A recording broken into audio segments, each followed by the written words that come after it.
So we are back with yet another Path of Exile 2 video, guys, and basically they just tweeted out about a new upcoming patch coming very soon indeed, and I've also dropped a few of these patch notes to say the main points of it, so that's what we're going to check out in today's video, having a quick read through some of these guys. There's some big changes here.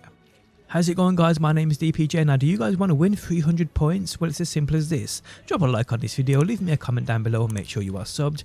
I'll pick a winner from the comments section and announce them in a few days. So, good luck, everybody. Okay, so let's just get straight into what is coming, people. And they state, Path of Exile 2 has been live for just over a week. We've addressed some feedback already and are working on more fixes for key pain points in an upcoming patch.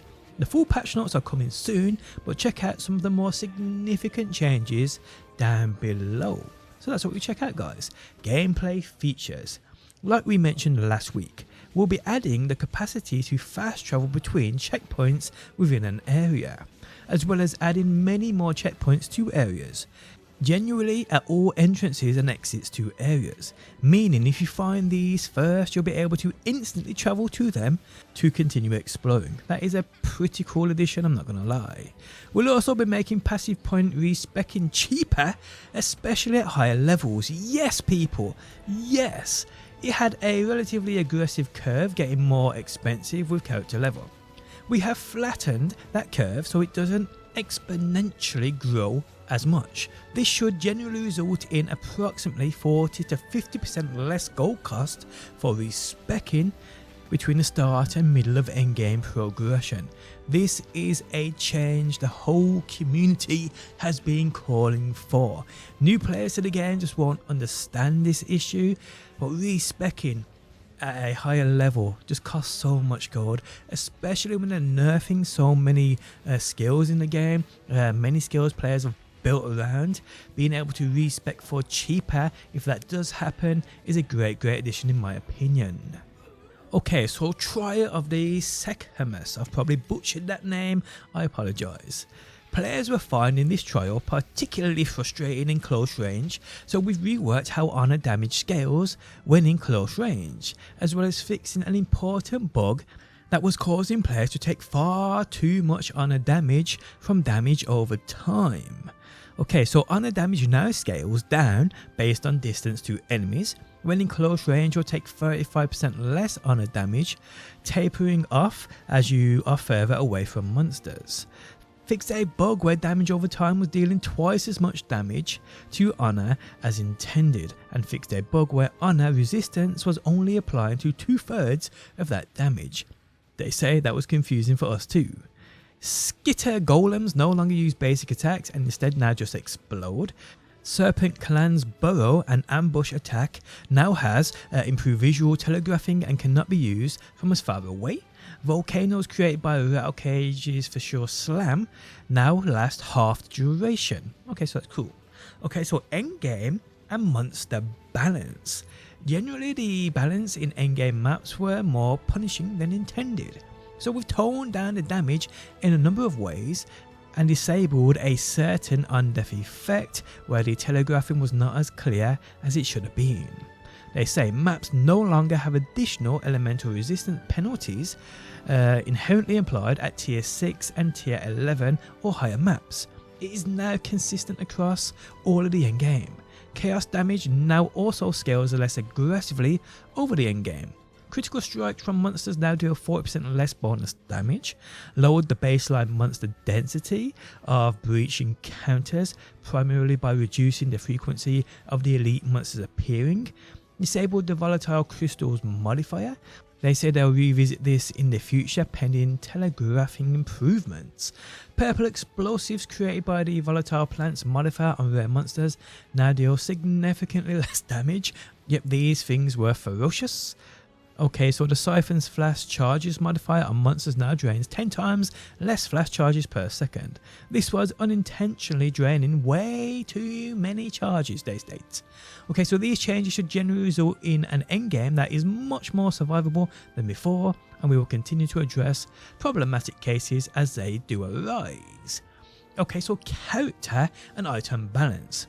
We've made charm modifiers on belts substantially more common and now appear at much lower levels.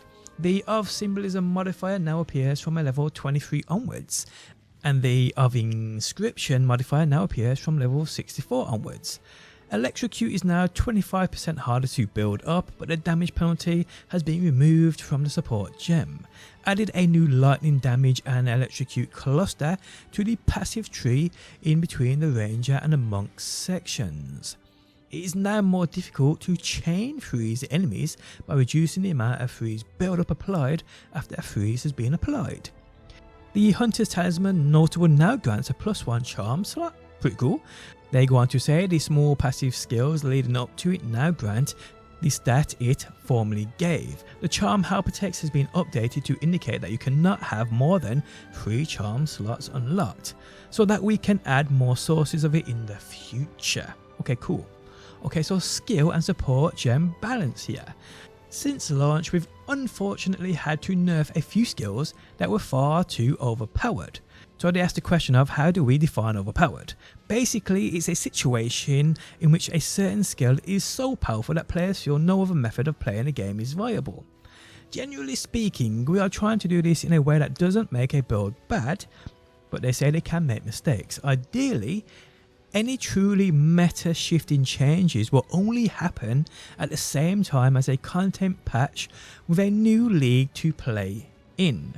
But that doesn't mean we haven't been looking at underpowered skills and support gems. We've got a number of changes planned which should improve some of these skills. The full list of changes will be in the patch notes, but here is a sample of what you can expect. Okay, cool. Okay, so improvements to rolling slam and all shield skills in the mace section. Improvements to various bow skills, especially the skills used to generate frenzy charges. Improvements to bone spells and chaos over time spells in the occult section. Sounds good to me. Improvements to various crossbow skills, especially those at higher tiers. Improvements to some of the underperforming quarterstaff abilities. Some pretty cool changes there, guys, but I definitely look forward to the full patch notes to see exactly what else has been changed here. Alongside all of the skill gem improvements, we've also done a pass over the support gems. We've added 2 new supports and removed or lessened the penalties on many others, notably the fire, lightning and cold exposure supports. Okay, so they say added the tremor support gem, which can be used to give up to multiple more aftershocks to skills with a damage penalty. Added the binding support gem, which can be used to give more damage to the command skills of supported minions. Awesome. The fire exposure, lightning exposure and cold exposure support gems no longer penalise damage of supported skills. They now have a mana cost multiplier of 120%. Okay, I'm not sure about that change, but hey.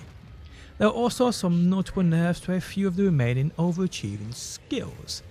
Skeletal Arsonist Spirit costs now match the other 2 Skeleton Mages. This could result in a slight decrease in the number of Arsonists at a higher level. A nerf to the damage over time component on very high levels of Tornado and Vine Arrow. These were never intended to be dealing damage themselves, but more so act as a way for other skills to propagate damage. And finally, Magnetic Salvo can now only use your stock lightning arrows as opposed to those created by your party members. Okay, cool. They then end with, as we wind down for the holiday season, we wanted to thank you all for our most successful launch so far. We could not have done it without all of your support. A lot of our team will begin to take some much needed rest over the next few weeks, but we look forward to getting back in the new year, refreshed and ready for an exciting year of development in 2025. Happy holidays, Exiles. But there we have it, guys. Some great changes there, I'm not going to lie. A couple of questionable ones, but nothing too bad. I do look forward to a few of the buffs that I've seen here. Definitely look forward to the respecking costs getting dropped by 40-50%. But yeah, let me know your thoughts down below. Again, full patch notes will be out soon, but this is just like a sample of them. Guys, if you enjoyed the video, leaving a like really helps out. If you like what you see and want to see more, be sure to subscribe, and hopefully, guys, I will see you on that next one.